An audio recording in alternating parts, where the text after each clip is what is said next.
പിതാവിൻ്റെയും പുത്രൻ്റെയും പരിശുദ്ധാത്മാവിൻ്റെയും നാമത്തിൽ ആമേൻ. ഇന്ന് ഓഗസ്റ്റ് 1 വെള്ളിയാഴ്ച.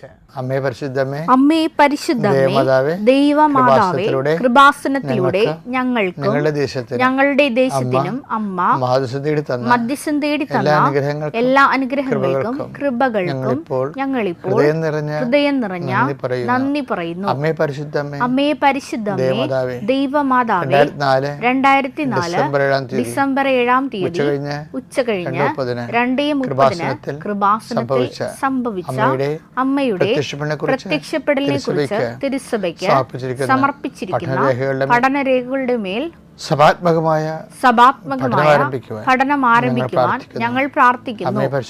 അമ്മേ പരിശുദ്ധമേ, ഭൂസ്വർ ലോകങ്ങളുടെ രാജ്ഞിയായ അങ്ങേയ്ക്ക് ഭൗമ സംരക്ഷണത്തിനായി പ്രപഞ്ച പ്രകൃതിയെ തന്നെ തിരുസഭ പ്രതിഷ്ഠിക്കുവാൻ ഈ പ്രത്യക്ഷീകരണം വഴി ഇടയാക്കണമേ.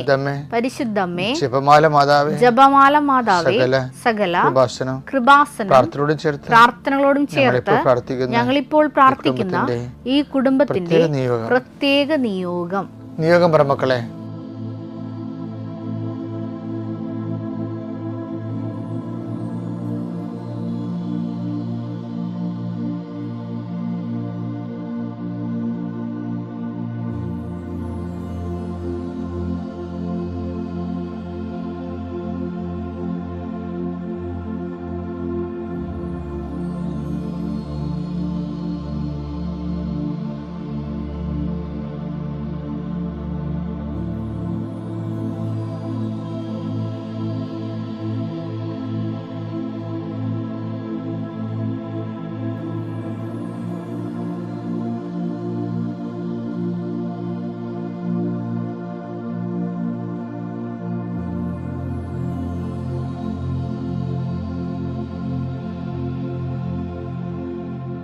അമ്മയുടെ പ്രത്യക്ഷീകരണത്തിന്റെ ഈ അനുഗ്രഹവേളയിൽ ഞങ്ങൾക്ക് സാധിച്ചു തരുവാൻ കനിയണമേ. ആമേൻ. വിശ്വാസ പ്രമാണം. സർവശക്തനായ പിതാവും ആകാശത്തിന്റെയും ഭൂമിയുടെയും സൃഷ്ടാവുമായ ദൈവത്തിൽ ഞാൻ വിശ്വസിക്കുന്നു. അവിടുത്തെ ഏകപുത്രനും ഞങ്ങളുടെ കർത്താവുമായ ഈശോ മിശിഹായിലും ഞാൻ വിശ്വസിക്കുന്നു. ഈ പുത്രൻ പരിശുദ്ധാത്മാവിനാൽ ഗർഭസ്ഥനായി കന്യകാമറിയത്തിൽ നിന്ന് പിറന്ന് പൊന്തിയോസ് പീലാത്തോസിന്റെ കാലത്ത് പീഡകൾ സഹിച്ച് കുരിശിൽ തറയ്ക്കപ്പെട്ട് മരിച്ച് അടക്കപ്പെട്ട് പാതാളങ്ങളിൽ ഇറങ്ങി മരിച്ചവരുടെ ഇടയിൽ നിന്ന് 3-ാം നാൾ ഉയർത്ത് സ്വർഗത്തിലേക്ക് എഴുന്നള്ളി സർവശക്തിയുള്ള പിതാവായ ദൈവത്തിന്റെ വലതുഭാഗത്തിരിക്കുന്നു. അവിടെ നിന്ന് ജീവിക്കുന്നവരെയും മരിച്ചവരെയും വിധിക്കുവാൻ വരുമെന്നും ഞാൻ വിശ്വസിക്കുന്നു. പരിശുദ്ധാത്മാവിലും ഞാൻ വിശ്വസിക്കുന്നു. വിശുദ്ധ കത്തോലിക്കാ സഭയിലും പുണ്യവാന്മാരുടെ ഐക്യത്തിലും പാപങ്ങളുടെ മോചനത്തിലും ശരീരത്തിന്റെ ഉയർപ്പിലും നിത്യമായ ജീവിതത്തിലും ഞാൻ വിശ്വസിക്കുന്നു. ആമേൻ. സ്വർഗ്ഗസ്ഥനായ ഞങ്ങളുടെ പിതാവേ, അങ്ങയുടെ നാമം പൂജിതമാകണമേ. അങ്ങയുടെ രാജ്യം വരണമേ. അങ്ങയുടെ തിരുമനസ് സ്വർഗത്തിലെ പോലെ ഭൂമിയിലും ആകണമേ. അന്നു വേണ്ടുന്ന ആഹാരം ഇന്ന് ഞങ്ങൾക്ക് തരണമേ. ഞങ്ങളോട് തെറ്റ് ചെയ്യുന്നവരോട് ഞങ്ങൾ ക്ഷമിക്കുന്നത് പോലെ ഞങ്ങളുടെ തെറ്റുകൾ ഞങ്ങളോടും ക്ഷമിക്കണമേ. ഞങ്ങളെ പ്രലോഭനത്തിൽ ഉൾപ്പെടുത്തരുതേ, തിന്മയിൽ ഞങ്ങൾ രക്ഷിക്കണമേ. ആമേൻ. നന്മ നിറഞ്ഞ മറിയമേ, സ്വസ്തി. കർത്താവ് അങ്ങയുടെ കൂടെ സ്ത്രീകളിൽ അങ്ങ് അനുഗ്രഹിക്കപ്പെട്ടവളാകുന്നു. അങ്ങയുടെ ഉദരത്തിൻ ഫലമായി ഈശോ അനുഗ്രഹിക്കപ്പെട്ടവനാകുന്നു. പരിശുദ്ധ മറിയമേ, തമ്പുരാന്റെ അമ്മേ, പാപികളായ ഞങ്ങൾക്ക് വേണ്ടി ഇപ്പോഴും ഞങ്ങളുടെ മരണസമയത്തും തമ്പുരാനോട് അപേക്ഷിക്കണമേ. ആമേൻ. കർത്താവിന്റെ ഉന്നതമായ നാമത്തെ സ്വസ്ഥം ചെയ്യുന്നു. കർത്താവിന്റെ വിശുദ്ധ പൗരോഹിത്യത്തെ മഹത്വപ്പെടുത്തണമേ. കർത്താവെ, സഭയിലുള്ള സാന്നിധ്യം പ്രകടമാക്കണമേ. 39 വർഷം ഞാൻ അർപ്പിച്ച കൃപാന്റെ യോഗ്യതയാൽ കൃപാസ്ഥാനത്താറെ ജീവനോടെ പ്രത്യക്ഷപ്പെട്ട പരിശുദ്ധ അമ്മയുടെ മാധ്യസ്ഥത്താൽ എല്ലാ മക്കളെയും ഈശോ നാമത്തെ ആശീർവദിക്കുന്നു. കർത്താവ്, പീഡിതമായ നിന്റെ രൂപത്തെ, ഉയർത്തുന്നതിന് നിന്റെ രൂപത്തെ, രാജാവായി നിൽക്കുന്നതിൻ്റെ രൂപത്തെ, രാജകീയ രൂപത്തെ എല്ലാം ഇപ്പോൾ മനസ്സിൽ മാറി മറിഞ്ഞുകൊണ്ടിരിക്കുന്ന സമയമാണ്. കർത്താവെ, അങ്ങയുടെ മക്കളെ നീ ആശീർവദിക്കാൻ പ്രാർത്ഥിക്കുന്നു. പ്രത്യേക പ്രയാസങ്ങൾ ഇരിക്കുന്നത് നീ ആശീർവദിക്കണമേ. ഇന്ന് യാത്രയ്ക്ക് പോകുന്നവരെ ആശീർവദിക്കണമെന്ന് പ്രാർത്ഥിക്കുന്നു. കർത്താവ്, ഇന്ന് ആരുടെയെങ്കിലും മുമ്പിൽ ഇൻ്റർവ്യൂവിനോ ടെസ്റ്റിനോ അല്ലെങ്കിൽ ജഡ്ജിയുടെ മുമ്പിൽ വിചാരണയ്ക്കോ മജിസ്ട്രേറ്റ് മുമ്പിൽ വിചാരണയ്ക്കോ നിൽക്കേണ്ടി വരുന്ന സാഹചര്യങ്ങളുള്ളവരെ നീ ആശീർവദിക്കണമെന്ന് പ്രാർത്ഥിക്കുന്നു. കർത്താവെ, ജീവിതമാർഗം മുട്ടിപ്പോയവർ, മക്കളില്ലാത്തവർ, മക്കളെ ഓർത്ത് മരിച്ചുപോയ മക്കളെ ഓർത്ത് വേദനപ്പെടുന്നവർ, ഭർത്താവിനെ ഉപേക്ഷിച്ച് കുഞ്ഞിനെയും കൊണ്ട് വീട്ടിലോട്ട് പോയിരിക്കുന്നവർ, അവർക്കെല്ലാം മാനസാന്തരപ്പെട്ട് ഒരുമിച്ച് ജീവിക്കാനുള്ള കൃപ നൽകാൻ പ്രാർത്ഥിക്കുന്നു. വീട്ടിൽ നടന്ന സംഭവങ്ങൾ വക്കീലോട് എന്ന് പറയുമ്പോൾ വക്കീൽ എൻ്റെ കൂടെ നിയമപരമാണ് നിലനിൽക്കാൻ വേണ്ടി കുറേ കള്ളത്തരങ്ങൾ കൂടി പറഞ്ഞിട്ടുണ്ട്. നിൻ്റെ ജീവിതത്തെ തകർത്ത് തരിപ്പണമാക്കിക്കൊണ്ട് നിനക്ക് ഇനി ജീവിതകാലത്ത് ഈ ജന്മത്തിൽ കർത്താവിൻ്റെ മുമ്പിൽ വരാൻ പറ്റാത്ത രീതിയിൽ നിന്നെ ആക്കി കളഞ്ഞിട്ടുള്ള നിയമ സാഹചര്യങ്ങളിലേക്ക് നീ വലിച്ചിഴപ്പെട്ടുള്ള സാഹചര്യങ്ങളെ അതിനെ നിയമപരമായിട്ട് സത്യസന്ധം അതിജീവിക്കാൻ പരിശുദ്ധമ്മ ദേവമാതാവ് നിനക്ക് വേണ്ടി മധ്യസ്ഥം പ്രാർത്ഥിക്കാൻ വേണ്ടി കർത്താവ് നിന്നെ ആശീർവദിക്കട്ടെ എന്ന് പ്രാർത്ഥിക്കുന്നു. Lord Jesus Christ, pour out His Spirit, touch with the fire fingers, walk with the precious blood. 3 മക്കളും ഒരു പെൺകുഞ്ഞും മുതിർന്നൊരു പെൺകുഞ്ഞുള്ള ഒരു സന്ദേശത്തെ കർത്താവ് കാണിച്ചു തരുന്നുണ്ട്. അവരെ നീ ആശീർവദിക്കണമെന്ന് പ്രാർത്ഥിക്കുന്നു. അവരെ നീ സന്ധിക്കണം പ്രാർത്ഥിക്കുന്നു. അവരെ നീ അനുഗ്രഹിക്കണം പ്രാർത്ഥിക്കുന്നു. അവരുടെ കുടുംബത്തിൽ കർത്താവ് ഉണ്ടെന്നും കർത്താവിടെ കൂടെ അവരുടെ കാര്യങ്ങളത്തിലൊക്കെ അന്വേഷിക്കാൻ കർത്താവ് കൂടെ ഉണ്ടെന്ന് അവർക്ക് വലിയ സന്ദേശമാണ് ഇപ്പോൾ കർത്താവ് നൽകിക്കൊണ്ടിരിക്കുന്നത്. അതുപോലെ തന്നെ ഈ കുറേ നാളുകളായിട്ട് ഇപ്പോൾ കിട്ടുമെന്നും പറഞ്ഞുകൊണ്ട് നിന്നിട്ട് കിട്ടാതെ നീണ്ടുപോണ രേഖകൾ ഗവൺമെൻറ്റിൽ നിന്ന് അല്ലാതെ നിങ്ങൾക്ക് കിട്ടുന്നതിന് വേണ്ടി പ്രാർത്ഥിക്കുന്നു.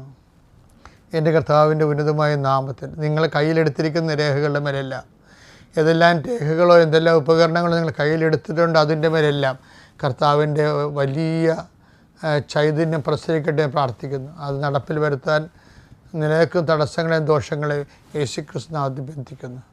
നിത്യപിതാപുത്രനും പരിശുദ്ധാത്മാവായ സർവ്വേശ്വരൻ നീക്കുക. ആമേൻ. ഈ ദിവസങ്ങൾ വരാൻ പോകുന്ന എപ്പിസോഡുകൾ ചെറിയ ചെറിയ ഭാഗങ്ങളാണ്. പക്ഷെ നിങ്ങൾ ഇടയ്ക്ക് അതൊന്ന് ഒരുമിച്ച് കേൾക്കുന്നത് നല്ലതായിരിക്കും. ഇപ്പോൾ ശനിയാഴ്ച, ഞായറാഴ്ച, തിങ്കളാഴ്ച വരെ നമ്മൾ ഇന്ന് ചിന്തിക്കുന്നത് സുവിശേഷത്തിലെ പെട്ടെന്ന് പ്രഥമ ദൃഷ്ടിയ കുഴപ്പങ്ങളില്ലെന്ന് തോന്നിയാലും നമ്മൾ സെക്കൻഡ് തോട്ട് വെച്ചാൽ കുഴപ്പങ്ങളുള്ള ചില വചനങ്ങളുണ്ട്. ഇപ്പോൾ ഉദാഹരണം ഞാനൊരു കാര്യം ചെയ്യട്ടെ, നിങ്ങളോട് ഒരു വചനം വായിക്കാം. മത്തായിയുടെ സുവിശേഷം 13:8 എടുത്തേ. മറ്റു ചിലത് നല്ല നിലത്ത് വീണു. ഓക്കെ, ക്ലിയർ അല്ലേ? മറ്റു ചില വിത്തുകൾ എന്ത് ചെയ്ത് നല്ല നിലത്ത് വീണു.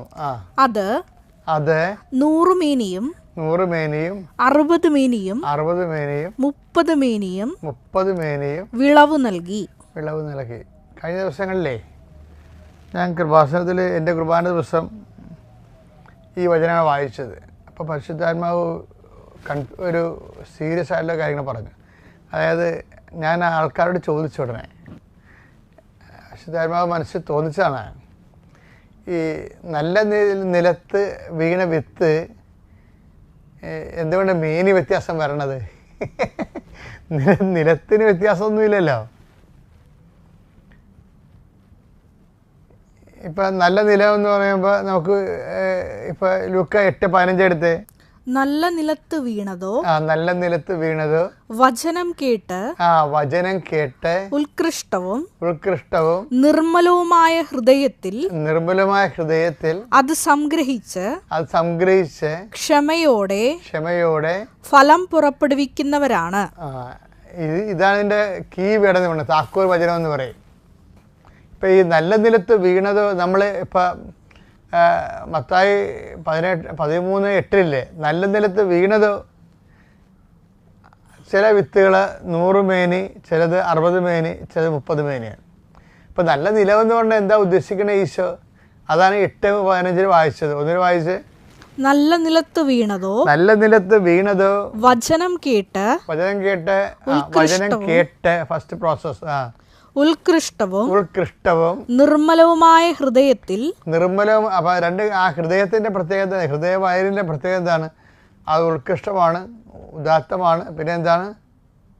നിർമ്മലമായ ഹൃദയത്തിൽ വിശുദ്ധമായ ഹൃദയത്തിൽ അത് സംഗ്രഹിച്ച് ക്ഷമയോടെ ഫലം പുറപ്പെടുവിക്കുന്നവരാണ്. അപ്പോൾ ഇത് ശരിക്കും പറഞ്ഞാൽ ഈ സംഗ്രഹിക്കുന്ന ആള് ദൈവത്തിൽ നിന്നൊരു വചനം വരുമ്പോൾ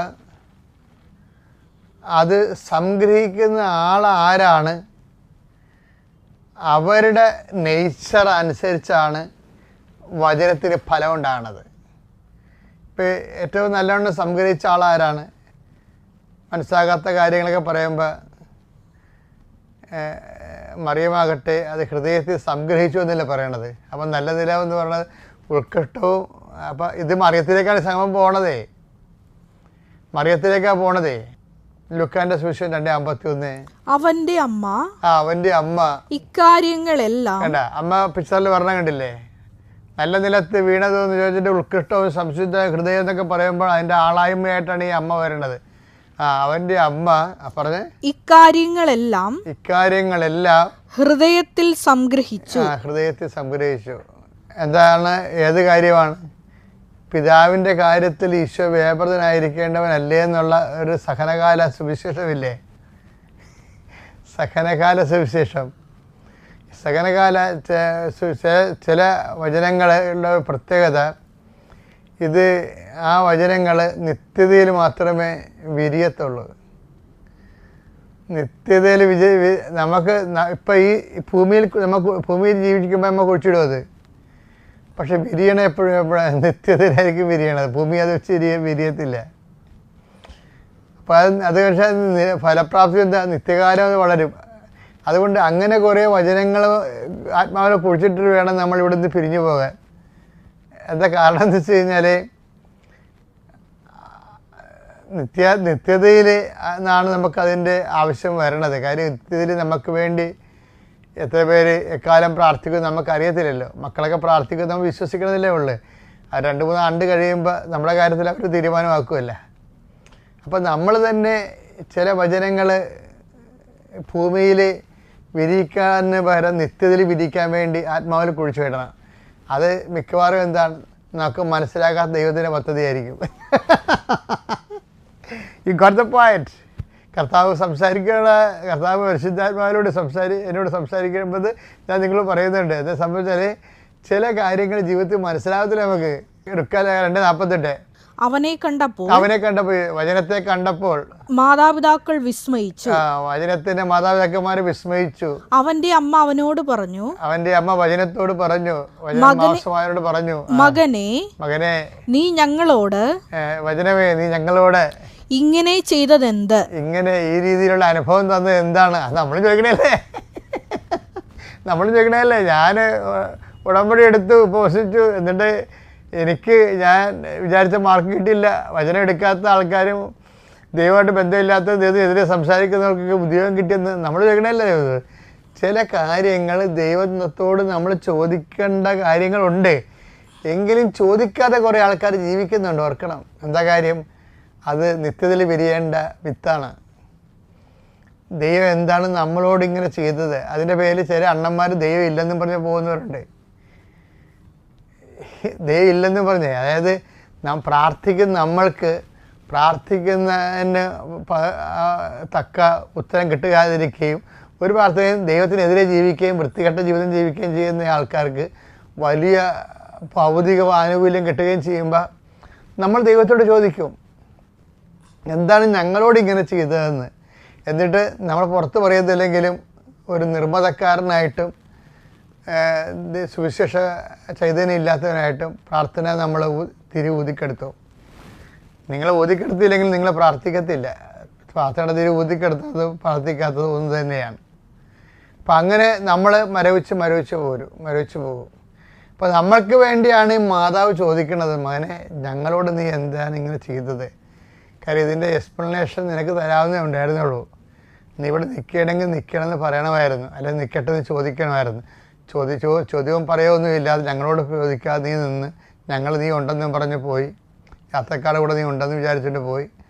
പകുതി വഴി എത്തിയപ്പോൾ നീ ഇല്ല. പിന്നെ തിരിച്ച് നടന്ന് പണവുമില്ല. ഇനി എത്ര നാൾ പണിയെടുത്താണോ ആവശ്യപിതാവ് ഈ കാശ് തിരിച്ചു വന്ന കാശ് ഉണ്ടാക്കാൻ? അപ്പോഴേ കൺഫ്യൂഷൻ ഉണ്ടാക്കണമല്ല ദൈവമേ. ഞങ്ങളിവിടെ എന്താണ് നീ ഇങ്ങനെ ചെയ്തത് ഈ വിശ്വാസത്തിൻ്റെ പേരിൽ? അപ്പം ഇങ്ങനെ അതിന് ഉത്തരവില്ല. ശരിക്കും ഈശോ ഉത്തരം കൊടുത്തതേ ഉള്ളൂ. ശരിക്കും ഉത്തരം കൊടുക്കേണ്ട കാര്യമല്ലത്. ഉത്തരം കൊടുത്തത് നമുക്ക് വേണ്ടിയാണ്. വെച്ച് കഴിഞ്ഞാൽ അതായത് ഞാൻ എൻ്റെ പിതാവിൻ്റെ കാര്യം എന്നല്ല നല്ല കാര്യം, കല്യാണ കാര്യമൊന്നുമില്ലേ. ഞാനെൻ്റെ പിതാവിൻ്റെ കാര്യത്തിൽ വ്യാപൃതനാകേണ്ടേനല്ലേ എന്ന്. നിങ്ങൾക്കറിയാമല്ലോ പിതാവിൻ്റെ കാര്യം കല്യാണക്കാര്യമല്ലോ ഒന്ന്. അത് ചോരക്കളിയാണേ. നിങ്ങൾക്ക് മനസ്സിലാകാൻ വേണ്ടി ഇങ്ങനെ സംസാരിക്കണത് ചോരക്കളിയാണ്. ആ ചോരക്കളിയെക്കുറിച്ച് സംസാരിച്ചുകൊണ്ടിരിക്കുകയാണ്. ചുവന്ന നിറവും ചോരയുടെ മണമൊക്കെ വന്നിട്ട് ആ വിഷയത്തെക്കുറിച്ച് സംസാരിച്ചുകൊണ്ടിരിക്കുകയാണ്.